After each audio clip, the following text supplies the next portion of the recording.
Assalamualaikum warahmatullahi wabarakatuh and good evening. Welcome to the Primetime Asia. Tonight we will present you with some of Asia Pacific's latest interesting events.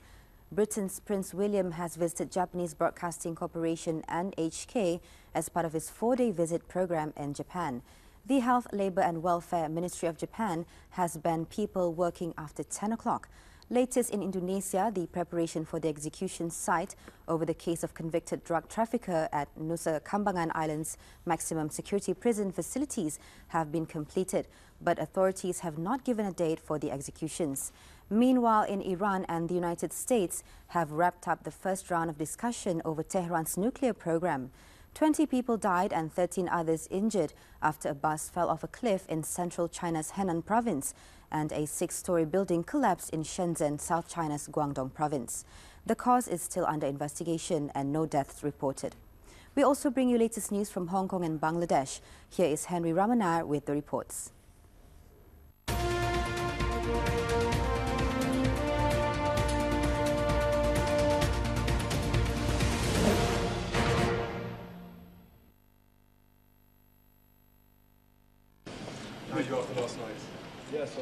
Britain's Prince William, on an official visit to Japan, has visited the Tokyo offices of Japanese Broadcasting Corporation (NHK) as part of his 4-day visit program in Japan. The Duke of Cambridge was welcomed on arrival by NHK's president, Mr. Katsuto Momi.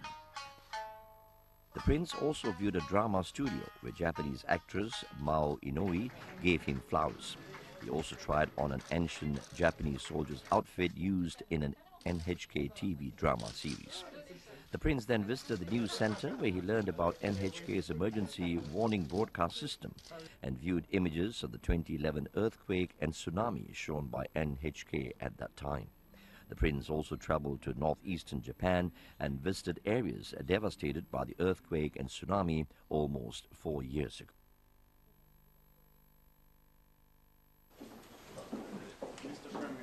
Japanese Prime Minister Mr. Shinzo Abe says Japan will try to help facilitate a peaceful solution to the Ukrainian crisis. Abe was meeting the visiting Ukrainian Foreign Minister Pavlo Klimkin, and Mr. Abe referred to continuing clashes in eastern Ukraine even after a ceasefire went into effect. He said all parties involved must comply with the truce and stop fighting. He stressed that his government will continue working to help solve the issue peacefully while respecting Ukraine's sovereignty and territorial integrity. Mr. Klimkin offered his gratitude for Japan's involvement and support and pledged efforts to promote reforms. He said that the Ukrainian government will also work to further develop its relations with Japan. The Health, Labour and Welfare Ministry has banned work after 10 p.m. to spearhead efforts to trim working hours in central government offices known for their long workday. In fiscal year 2013, nearly 200 people in Japan were officially recognized as having died from overwork or suicide due to overlong working hours. The ministry launched a task force headed by the Labour Minister to shorten government employees' notoriously long workday hours.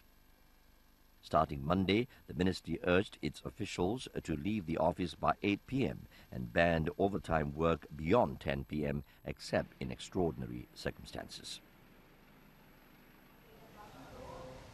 The preparation for the execution site over the case of convicted drug trafficker, also known as the Bali 9, at Nusa Kambangan Island's maximum security prison facilities have been completed, but authorities have not given a date for the executions, although they appear imminent.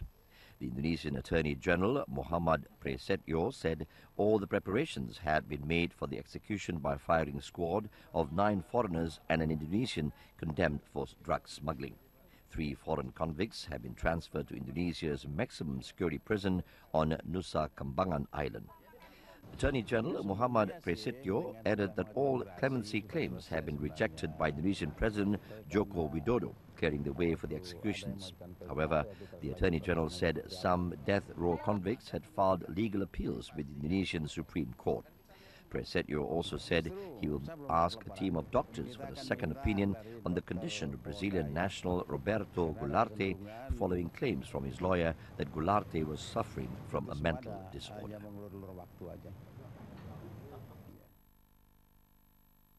Representatives from Iran and the United States have wrapped up the first round of fresh talks over Iran's nuclear program in the Swiss city of Montreal. The negotiations were held in an attempt to narrow differences on the outstanding issues of the Islamic Republic's nuclear program. Iranian Foreign Minister Mr. Mohammad Javed Zarif, Director of the Atomic Energy Organization of Iran, Ali Akbar Salehi, Iran's Deputy Foreign Minister Abbas Arakchi, and Majid Tagh Ravanchi, together with special aide to Iran's President Hussein Feridun, constituted the Iranian team. The U.S. delegation was comprised of U.S. Secretary of State Mr. John Kerry, Under Secretary of State for Political Affairs Wendy Sherman, EU's Deputy Foreign Policy Chief Helga Schmid, and U.S. Energy Secretary Ernest Moniz. The new round of talks in Montreal came as representatives from Iran and the U.S. held 3 rounds of intensive talks in the Swiss city of Geneva from February the 22nd to 23rd to bridge their differences ahead of the July 1st deadline. Iran and the P5+1 countries, namely Britain, France, China, Russia and the US plus Germany, are making attempts to narrow the differences on the outstanding issues related to Iran's nuclear program. The two sides have missed 2 deadlines since an interim deal was signed in November of 2013, and they have set July 1st as the next deadline for clinching a final deal.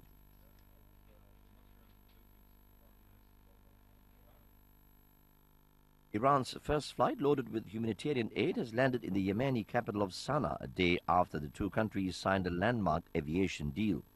A plane from Iranian airliner Mahan Air had taken a cargo of humanitarian aid, mostly medicine, for Yemen. The cargo was contributed by the Red Crescent of Iran.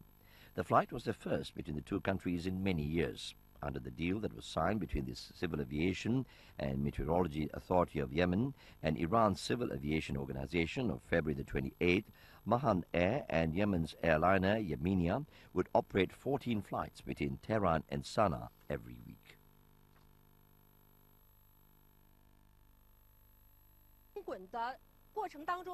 20 people have been killed and 13 others injured after a bus fell off a cliff during a night in central China's Henan province.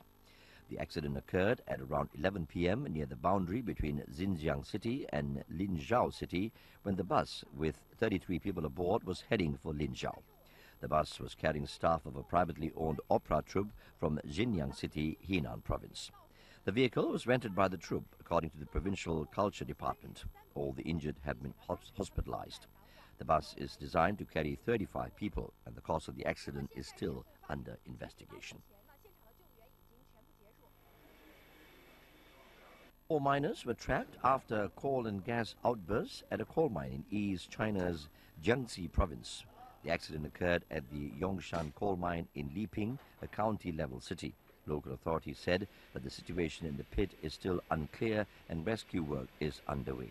A rescue team, which was clearing coal and rocks at the site, was still estimated to be 110 meters away from the 4 trapped workers. Expected that it will take another 3 days to clear up rocks and coal and reach the 4.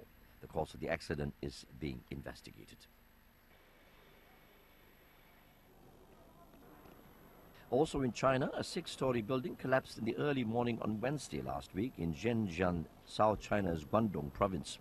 The building in a local private school, AE Elementary School, suddenly collapsed at midnight local time. Scared residents in the dormitory buildings nearby rushed downstairs to stay in the playground for safety. The building is a teaching building of the school with a floor space of 250 square meters. It has been suspended over potential safety hazards since 5 years ago, according to the school authorities. There were no casualties in the accident, and the cause of the collapse is still under investigation.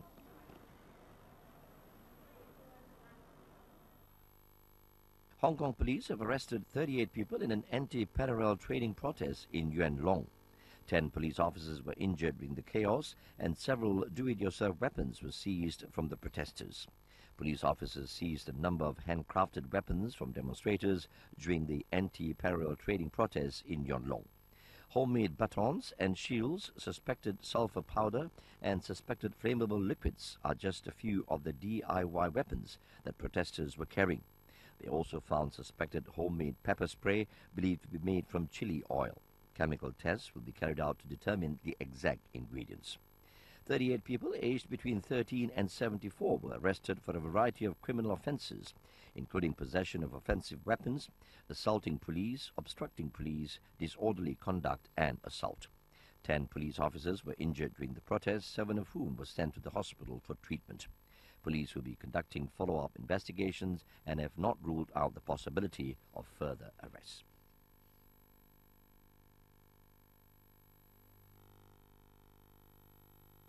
Prime Minister of Bangladesh, Sheikh Hasina, called upon members of the armed forces to always remain prepared to face any threat to the country's sacred constitution and democracy. She also urged the army to remain careful about the surge of militancy and terrorism, saying all of us have to remain aware so that militancy or terrorism cannot raise their head by any means. The Prime Minister said this while raising the flags of 10 Infantry Division of Bangladesh Army at Ramu Cantonment on Sunday. Sheikh Hasina hoped that the division would play a crucial role in safeguarding the country's southeastern region and protecting the natural resources of the area. She expressed her firm conviction that the 10 Infantry Division would emerge as an ideal force to show a pathway to others in operational, administrative and training activities of the Army. Army Chief General Iqbal Karim Buyan and GOC of 10 Infantry Division, Major General Ataw Hakim Sawar Hassan, received the Prime Minister as she arrived at Ramu Cantonment. Sheikh Hasina said Cox's Bazar, surrounded by seas, hills and greenery, is one of the world's charming tourism places. She said she is happy to know that a new division, its 2 bridges and other units were established there.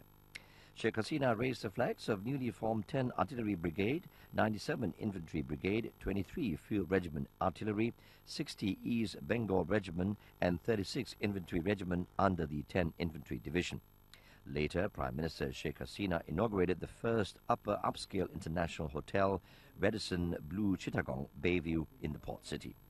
The hotel, with 241 contemporary rooms and suites, is expected to be fully functional by mid-April this year.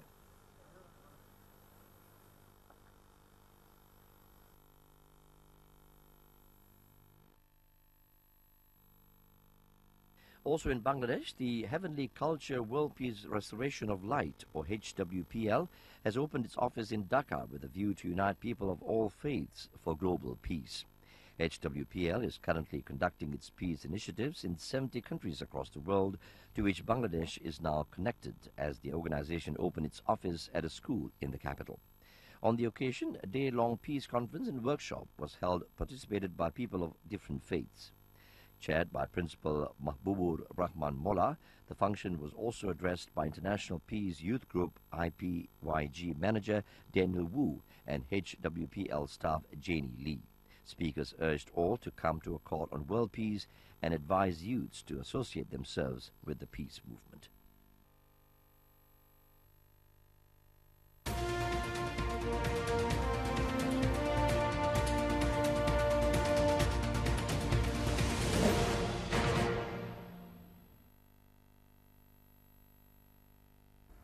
Welcome back. Primetime Asia also brings some more interesting news. Japanese Airlines has made aviation history by flying a plane serviced entirely by women to mark the country's Girls' Day festival. And twin female pandas born last year have also become part of the celebration, marking the Japanese Girls' Day. Stay on for full reports.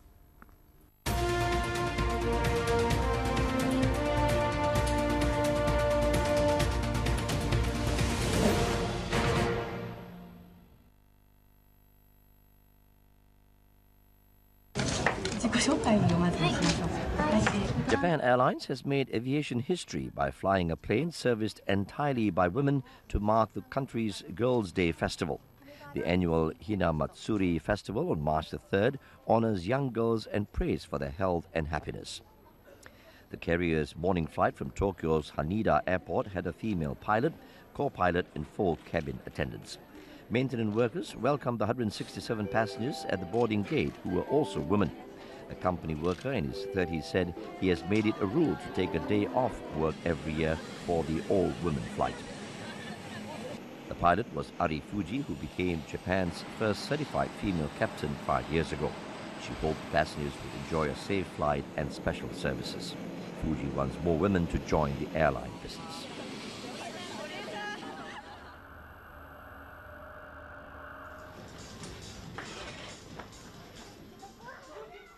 Meanwhile, twin female pandas born last year enjoyed Japanese Girls' Day in Wakayama Prefecture, central Japan. A zoo in Wakayama Prefecture celebrated Girls' Day, praying for the good health of twin giant female pandas born last December. Their cage was decorated with peach flowers, the traditional flower for the festival, and about 300 people came to see them. The twins now weigh 20 times more than they were first born. Also in Wakayama, more than 13,000 traditional Japanese Hina dolls are on display this week. The event is part of a nationwide festival when families pray for the health of their daughters. Donors from across Japan have contributed 13,300 colorful Hina dolls to the organizer in the town of Nachi Katsura. They are displayed on a row of step altars in a gymnasium.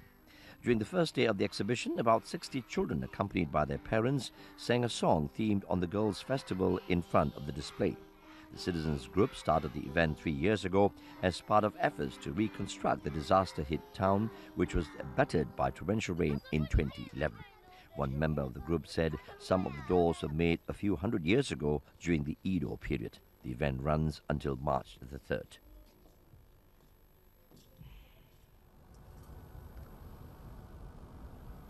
Heavy snow in Yanji city of Yanbian Korean Autonomous Prefecture in northeastern China's Jilin province has resulted in the fall of local temperatures by 4 to 6 degrees Celsius, forcing airport to be temporarily closed or delay scheduled flights on Thursday. The airport in Yanji was closed, delaying a total of 4 flights, half domestic and half outbound flights, and forced 2 others to cancel and stranded 968 air travelers in all.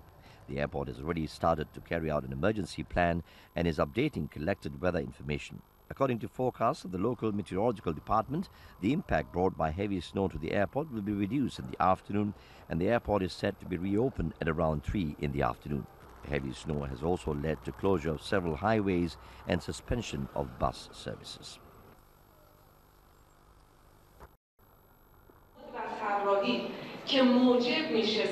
The 4th Fajar International Fashion and Clothing Festival, showcasing domestic designs, opens in Tehran. Secretary of the international section of the festival, Mahboube Tavakoli, said the friendship groups from Brazil, Azerbaijan, UAE, Kyrgyzstan, Afghanistan and India have taken part in the festival. The festival features 9 competitive sections, including domestic designs, including women, men and children's clothing, as well as clothing, shoes and bags, life design, international, scientific and academic, arts and culture, fashion and clothing art institutions, industry and new technologies, organizations and unions, provinces and ethnicities, and Islamic Iranian application-specific standard products.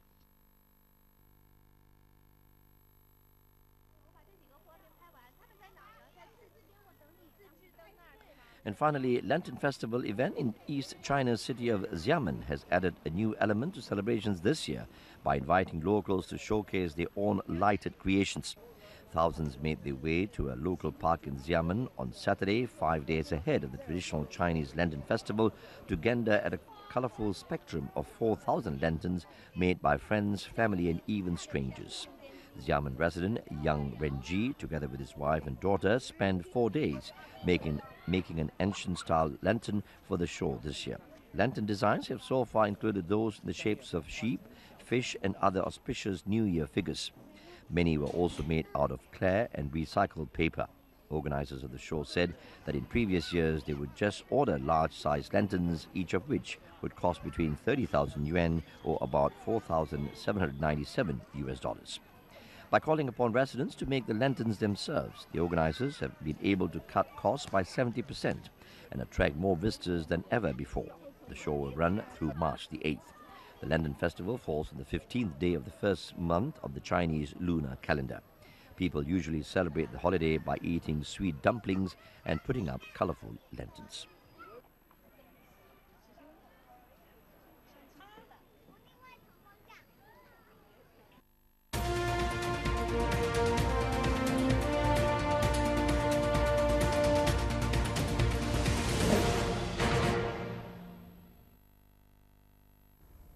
And that concludes for this week's edition of the Primetime Asia. Till we meet again with more interesting news next week. To watch more on Primetime Asia portal video, you can visit our website at www.rtbnews.rtb.gov.bn. Assalamualaikum warahmatullahi wabarakatuh. Wishing you all a pleasant week ahead and good night.